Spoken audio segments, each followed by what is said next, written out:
大学儿子在宿舍自缢身亡，死时全身赤裸，身体仍处于兴奋中。室友们说他是半夜观看颜色影片太激动，以丝袜缠颈窒息身亡。我完全不信，因为儿子天生无睾丸，根本不会产生那方面的冲动。悬疑文千万，歪意占一半。小歪温馨提示：调低屏幕亮度。小说分解窒息正文要来喽！天生双睾丸缺失的儿子仲辉被判定为性窒息死亡，这是我听过的最大的笑话，也是往我伤口上撒下的最狠的盐。在学校的转述中，我了解到出事当晚所谓的经过。晚上10点左右，4位同学在宿舍喝了不少啤酒。11点左右，各自上床拉上床帘。凌晨1点多，黄同学起床上厕所，看到仲辉床帘里闪着光，没有理会。凌晨2点多，苏同学被尿憋醒，看到仲辉床帘里闪着光，好奇地往里瞅了一眼。仲辉手机里正放着不堪入目的画面。你小子别嗨了，明天还有课呢。他劝了仲辉一句，但仲辉咳嗽了2声，没有理会。凌晨3点左右，朱同学起床上厕所，也看到仲辉床帘里闪着光。早上7点半左右，他们整理完毕，一起喊仲辉起床上课，结果床帘一拉开，3个人吓得魂飞魄散。仲辉的脖子被一条打了死结的丝袜死死勒着，脸涨成了猪肝色，手机里还在放着颜色片。他们试图唤醒他，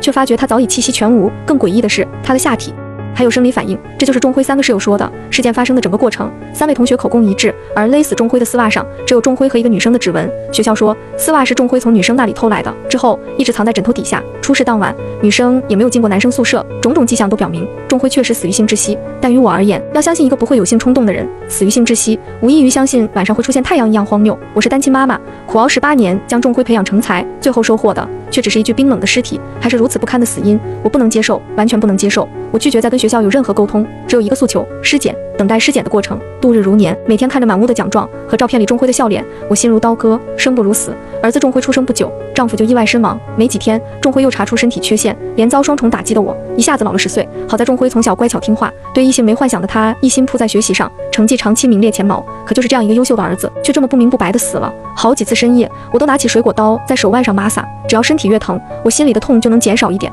可我知道自己不能死，我必须留着这条残命，为儿子洗冤。这天，我终于打听到了被偷丝袜的女生以及仲辉3个室友的具体资料，但是在看到女生的第一眼，我愣住了。我见过她，有一次我过来看仲辉，在学校食堂吃饭时，凑巧看到一个女孩拿着仲辉的照片放在嘴边亲吻，女孩眉心有一颗朱砂痣，格外醒目，而眼前的女孩眉心同样有一颗朱砂痣。你好，请问你是钱若梅吗？女孩捧着书站在校门口，好像在等人。看到我走到她面前，手中的书啪嗒落地，她的眼神透出了明显的惊慌。我是仲辉的妈妈啊，阿姨好。她的声音颤得厉害。你别怕，我只是想了解下仲辉的事，因为我不相信他会看颜色片自缢，更不相信他会偷你的丝袜自缢。我看着钱若梅，双眼通红，我真的没法提仲辉的名字，一提就想哭。钱若梅的脸色变得越来越惨白，嘴唇也瞬间毫无血色。是他偷的，他暗恋我，偷了我丝袜。仲辉暗恋你，我脑海中浮现了他亲吻仲辉照片的情景，而一向对我知无不言的仲辉却从未提起过他，他却说仲辉暗恋他，我觉得不可思议。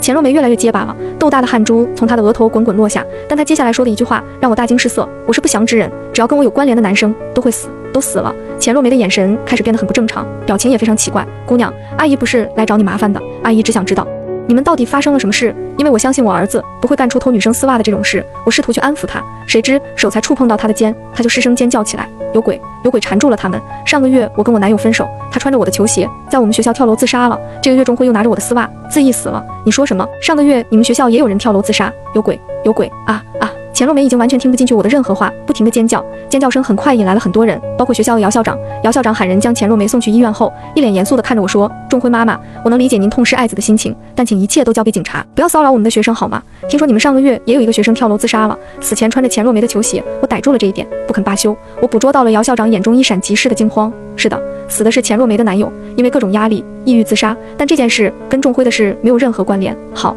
我相信没有关联，但我想面对面跟仲辉的3位室友聊一聊，可不可以？我死死盯着姚校长，脑子在不停地运转，想着如果他拒绝的话，我该再怎么说。让我没想到的是，姚校长竟爽快地答应了。可以，我安排你们见面，但我希望这次之后你不要再来骚扰我们的学生，接下来一切交给警察。好，我毫不犹豫地答应了。我没想到接下来的见面不仅让我3观尽碎，更让我发现了一个重大的秘密。见面安排在学校一间小型会议室，姚校长像一尊弥勒佛坐在主位，仲辉的3位室友黄渤、苏浩、朱元并排坐在我对面，3人皆低着头，眼神躲闪，不敢看我。姚校长率先开口：仲辉妈妈，这3位就是仲辉的室友，你心里有什么疑问尽管问，他们一定配合，但也希望你能节哀，相信警方和学校的调查结果。今天之后不要再私下骚扰我们学校的学生。我压抑着翻涌的情绪，点了点头。不等我发问，最左边的黄渤就迫不及待开口：阿姨，我们真的没有撒谎，仲辉平时学习好，人也老实，但他对那种片子特别感兴趣。黄渤顿了顿，似乎难以启齿。我们经常看到他半夜拉上床帘，里面闪着光，虽然他都会戴上耳机，但偶尔还是能听到细微的声音。我们都是男生，也能理解他的需求，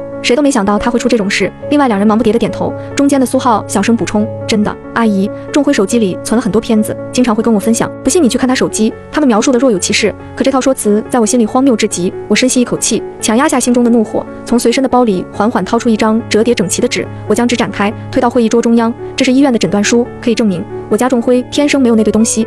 我深吸一口气，缓缓道出儿子难以启齿的秘密，他根本没能力有那方面的冲动。你们告诉我，他怎么可能对此上瘾，以至于窒息而亡？3个男生的脑袋凑到一起，目光落在诊断书上，刹那间，他们的脸色变了又变。苏浩甚至下意识重复了一句：仲辉没有蛋蛋。黄渤猛地抬头，右手并拢指天发誓：阿姨，我发誓自己说的都是真的，要是有半句假话，我天打雷劈，不得好死。我们没必要在这种事情上说谎啊！他们的惊讶不似作伪，黄渤激动发誓的样子，甚至带着一丝委屈。难道我真的误会他们了？可仲辉他……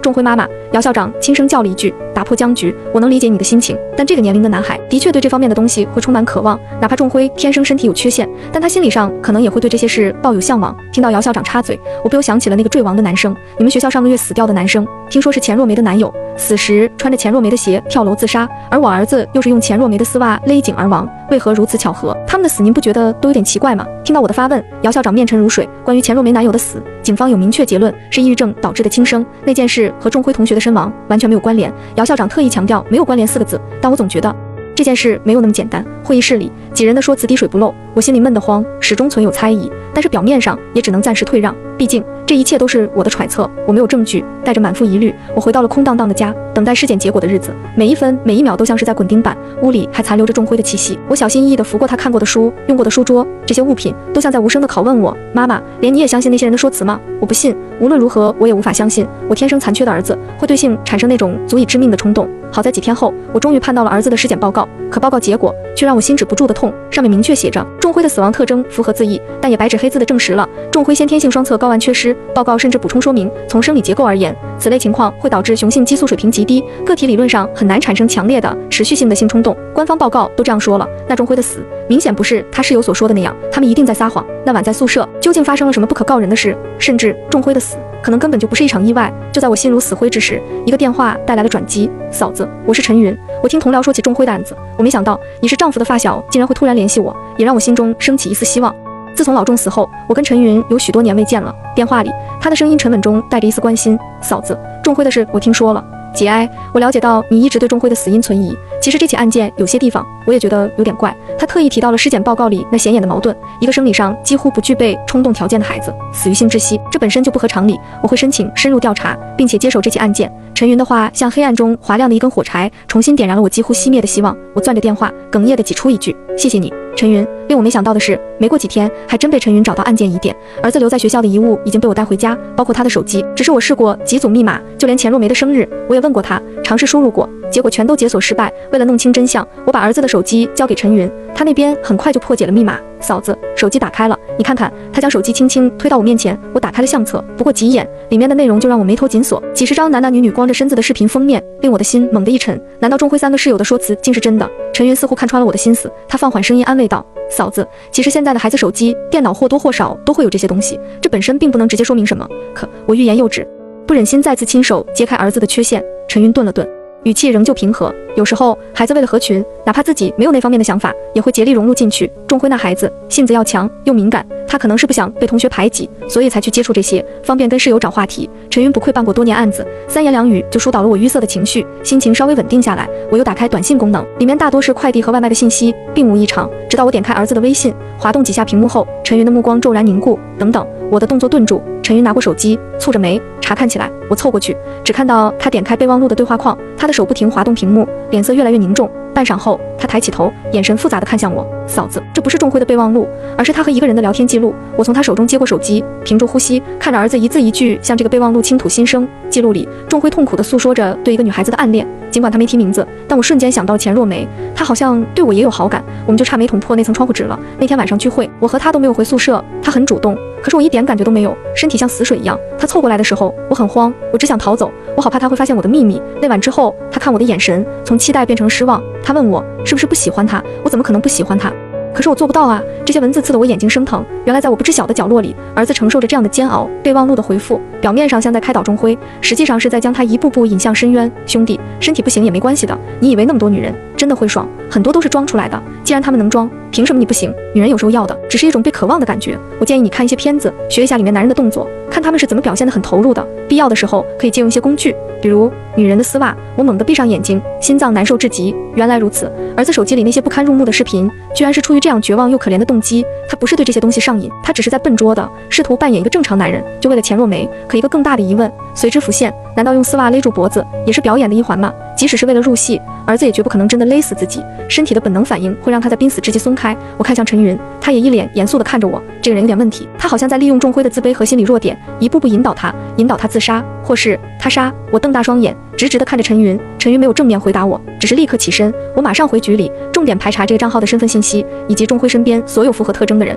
看着陈云匆匆离去的背影，我的眼泪再一次喷涌而出。儿子，妈妈一定会查清真相，为你讨回公道。我用力咬着嘴唇，心中也有了一个决定，我要去找一个人，对方一定知道很多事情。我没等陈云那边的消息，心中的悲愤让我再次找到钱若梅。这一次我乔装打扮，直接守在她宿舍楼下。她抱着几本书走出来时，脸色比上一次更加苍白，眼下的乌青像是彻夜未眠。看到我，她身体不自觉地晃了一下，下意识的就要后退。我拦住她的去路，没有迂回，单刀直入。我解锁了钟辉的手机，看到一些聊天记录。我盯着他的眼睛，不放过他任何一丝细微的表情。我知道有天晚上你和钟辉去了酒店，虽然最后什么都没有发生。钱若梅的瞳孔骤然收缩，抱着书的手指也开始颤抖。她张了张嘴想否认，但嗫嚅几下后又颓然地低下头，声音细得像蚊子。